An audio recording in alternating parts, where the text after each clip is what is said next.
पठाणी सामंत planetarium जह्न तारामंडलों द्वार गोटे अद्भुत यात्रा। प्लानेटोरियम परिसर को खूब सुंदर भाव गार्डन द्वारा एभली सजा जाइछि, फोटो नेबापाई खूब सुंदर होइछि। भुवनेश्वर सहर आचार्य विहार पाखरे थिबा एही प्लानेटोरियम देखिबाकू एमिति लागे जेमिति आपण पृथ्वी गगन विज्ञान जगत को पदार्पण करुछंती।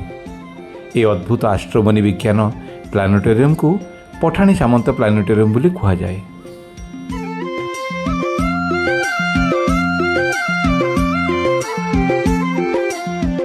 पठाणी सामंत 1835 मसीह खोर्धा जिलार खंडपड़ा ग्राम जन्म होते।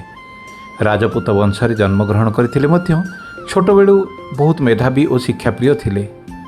से कौनसी प्रथागत विश्वविद्यालय शिक्षा न नहीं निजे निजे अध्ययन करी गणित और गगन विज्ञानर एक गभीर ज्ञानी हो जाइथिले।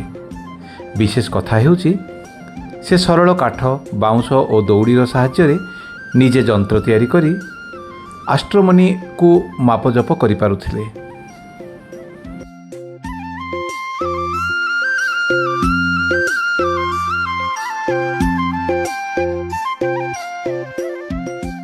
एही प्लानेटोरियम को ओडिशार महान गगन विज्ञानी पठाणी सामंत नाँ 8 जनवरी 1990 साधारण लोकों ପାଇଁ खोला जाइथिला। प्लानेटोरियम केवल भीतर नुहे बाहर मध्य अनेक किछि देखिबार जिनिस अछि। प्राकृतिक भाषा सहित तैयारी होइतिबा सूर्य व्यवस्थार बृहत्तर मॉडल गुड़िक जहाँ पिलामानक पई तारा ग्रह बुझिबारे अति सहज होइथाए।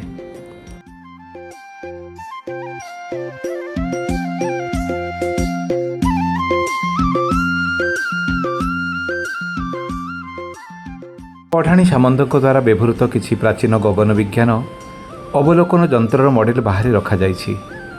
यह ग्रह नक्षत्र मापिबार पुराना धर्म को बुझाई थाए। प्लानेटोरियम भीतर को प्रवेश कले गोटे अंधार गंबुज आकार हॉल भीतर को आपण को निया जाई थाए, जेउठारे ग्रह मानकू 360 डिग्री विजुअल शो 3D आकार देखा जाए। तारा गैलेक्सी और ब्लैक होल संबंधी ऑडियो विजुअल देखी हुए। पिला और वयस्क मानक पई शिखिबा सहित मनोरंजन सहित विशेष दिन में सूर्यग्रहण और चंद्रग्रहण रे तारा देखिबा पई बाहर टेलीस्कोप रो व्यवस्था करा जाय थाए।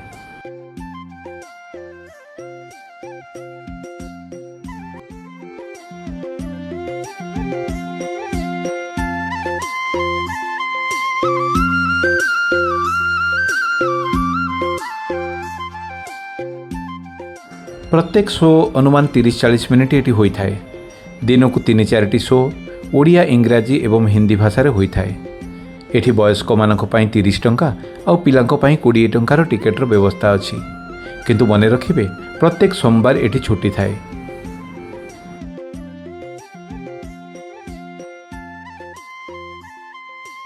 ओडिशार पठाणी सामंत प्लानेटोरियम जेउठी पिला और वयस्क दुहींको पई शिखिबा सहित मनोरंजन भरपूर व्यवस्था रही।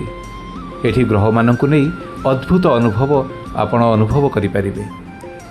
ए जगह आपनको केमिति लागे जदि देखिचंती तेबे मतामत रे कमेंट बॉक्स रे निश्चित लिखिबे।